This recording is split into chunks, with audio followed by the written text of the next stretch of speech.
You're looking at Kompulsion by Electric Panda. That's Electric Panda, not Electric Panda. And I can prove that by showing you the stickers on the back. I'm not going crazy, really. That's the name of the company.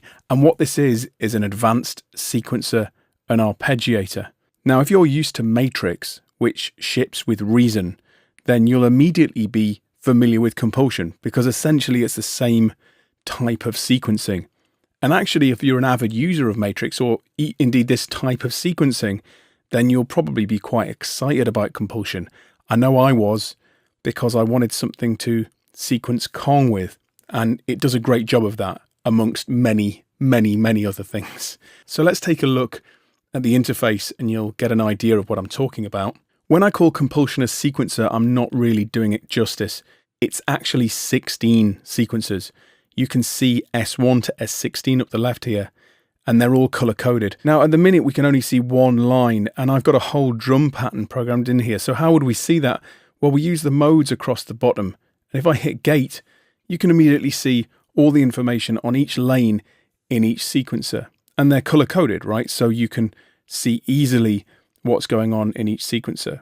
And this enables us to sequence chords or, different notes or polyrhythms or entire drum kits really, really easily, and gives you a great visual feedback of what's going on. Not only have we got 16 sequencers, but we've got all these different modes across the bottom. I'm not going to count them, but we've got gate, velocity, length, note. They're pretty basic. Then we get into octave, delay, probability, repeat mode, that's playback mode, loop, direction, multiply, divide, auxiliary, and mix. There's so much power here, it's really hard to convey in a short video what could be achieved.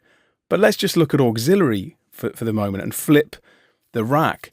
We've got CV outs for auxiliary. So on that single mode alone, on say one channel of your sequencer, you could sequence out to another unit, to another piece of hardware in your rack, and have a completely different pattern being shot out there.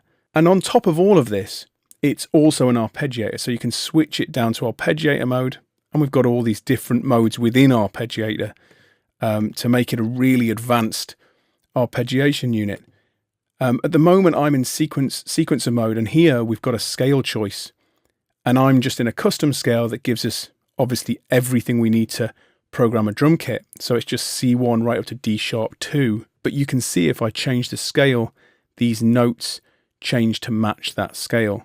So if you're working in a specific scale in your project, it's really easy to change. Now, if this all seems a little intimidating, luckily the folks at Electric Panda have given us some great starting points as presets. We've got generative music, we've got setups, and in here you'll find combinator patches. You can see one on the right here. We're going to be using that. And then we've got arpeggiator starting points. We've got chords, ladders, and even a percussion initialize setting. One of my favorites is the Kong setup here. And this is specifically designed to trigger Kong. So all I did was load a kit. I started programming literally within 1 minute.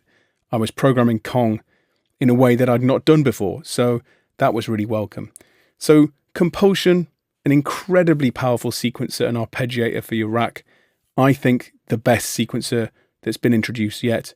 And if you're into this style of sequencing, it's really a no-brainer.